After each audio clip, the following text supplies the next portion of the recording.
Yo, what's poppin', what's poppin', what's poppin', what's poppin', Scat Crew? Welcome back to another ASMR NFL video.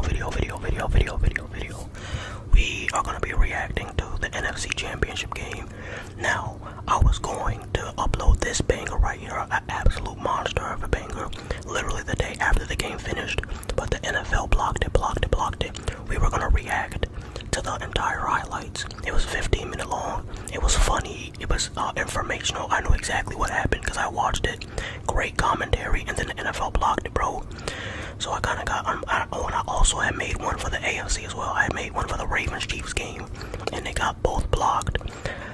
And then I got unmotivated for a couple days, and then I tried to come back, and then literally the day I was gonna come back, my laptop broke. So that's what I've been dealing with the last week. But yeah, man, I'm using a family member's laptop right now to edit, so that's how we're getting out these videos. This is the second video of the day. Please go watch my last video. But let's get to it, man. We got the Lions versus 49ers. This was an absolute amazing game to watch. I thought this game, I thought the Ravens Chiefs game was gonna be what the Lions 49ers game ended up being. But yeah, this game, I thought coming into the game that it would be a good defensive, physical matchup, and it was pretty physical. Both teams dominated the physicality matchup in their respective half. The Lions came out swinging first and looked like they were going to run away with the game, and then the 49ers came in, returned the favor, and came out with that same energy that the Lions did in the first half and the second half, and ultimately ended up winning the game. Showing you some of the stats right now. Jared Goff, 273, 1 touchdown. I believe he had no interceptions as well. Brock Purdy made every perfect throw, bro. He made every throw-in decision you need a quarterback to make. Down the stretch, he was damn near perfect, bro. Almost perfect. Deebo Samuels led the team in receiving. Brandon Ayuk was pretty good himself. Christian McCaffrey, he came on hot during the second half when the 49ers started coming back. The Lions came out swinging, like I said. They really dominated the run game. They had a touchdown by each of their running backs in the first half. Literally, each one of their running backs scored a touchdown in the first half. It was unbelievable.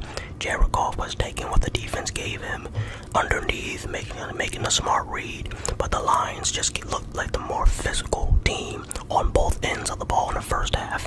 And, in the first quarter and the second quarter on offense, and both the defense and offense and offense. Try to say that 10 times. I'm not going to. But yeah, man, the Lions were really sticking to the script in the first half. The 49ers just looked a step slow or 2 steps slow. Damn it, they may have looked 5 steps slow. They came with little to no enthusiasm or effort, really. It looked like they were dragging their feet. Their offense wasn't really run. They had like no running game in the first half. Honestly, that's what it was. But yeah, and then all of a sudden, down the stretch, turnovers after turnovers, drops after drops. The drops were a huge part of why the Lions lost the lead. And now, if you ask me personally, did the Lions lose it or the 49ers win it?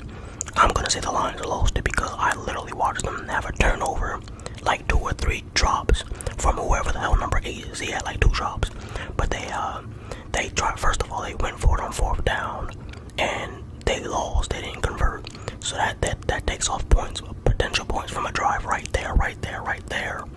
Then they had like the very next drive, they had like 2 or 3 drops, and then they had a fumble the following possession. So literally, they had 3 straight drives with no points because of turnovers, trying to go for it and dropping the ball. So when they ask, did the 49ers win it or did the Lions lose, it's always a little bit of both, but it was majority of the Lions choking. But what do you expect? That's literally what the Lions did is literally the reasons why I said the Ravens won't beat the Chiefs, because they never been there before.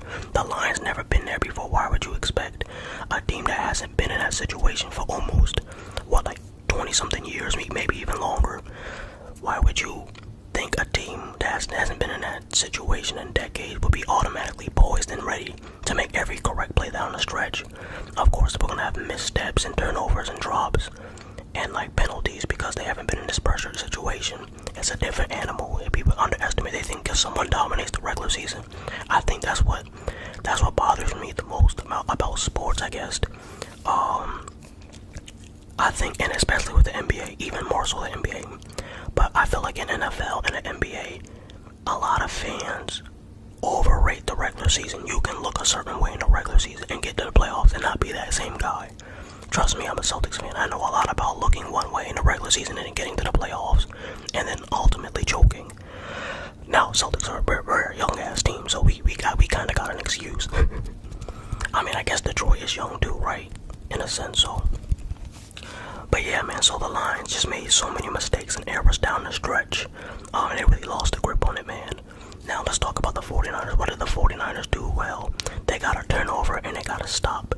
49ers are at their best when their defense leads to their offense.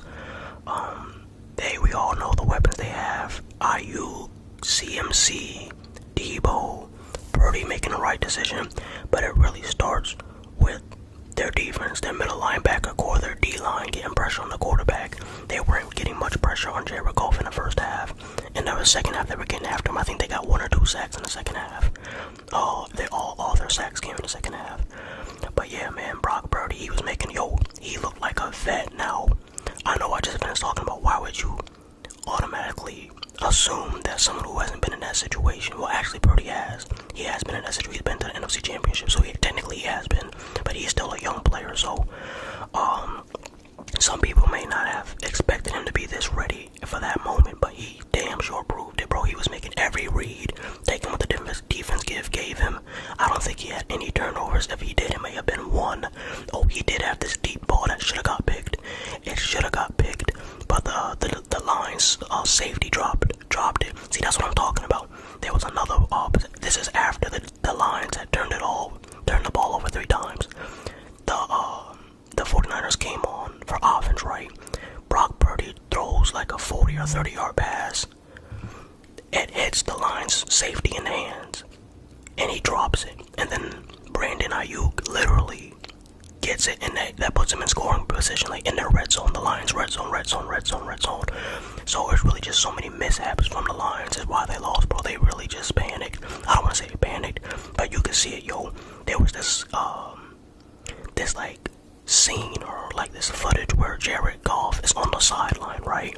And you can literally see it in his face that he knew it was over. It was at the point where I think the 49ers scored their second touchdown, and the Lions were still up by 1 touchdown, but you could just see it on Jared Goff's face. He knew it was over. He knew they were gonna tie it up and win. You could just see it in his face. He was like, "Oh no, not again." So yeah, man, you could just see it coming. But yeah, Brandon Ayuk had that crazy snag where he caught it after the Lions player dropped it. CMC absolutely destroyed it in the second half, making huge plays and scored a touchdown play. I think that may have been the touchdown to either tie the game or to give them the lead. But that game was so good to watch. But it wasn't one of those games where it was like close all the way through. It was like one team jumped out to an early lead, and then the second half was just the entire second half was just about 49ers coming back and them dominating. So it could have been better if both teams were like going back and forth all game, but it wasn't that type of game. But it was still really good, so I would give it like an A-. It was way better than that Chiefs game. That Chiefs game was damn near boring, bro. Besides maybe like a couple plays, that Chiefs game was kind of boring. Like I said, what I thought the Chiefs-Ravens game was going to end up being actually turned out to be the Lions 49ers. Now, the Super Bowl is coming up in February 11th, so we're going to make a video on that. But tomorrow I'm going to show you my all-star picks and share with you my reaction to the lineups for all-star, both for the reserves and the starters.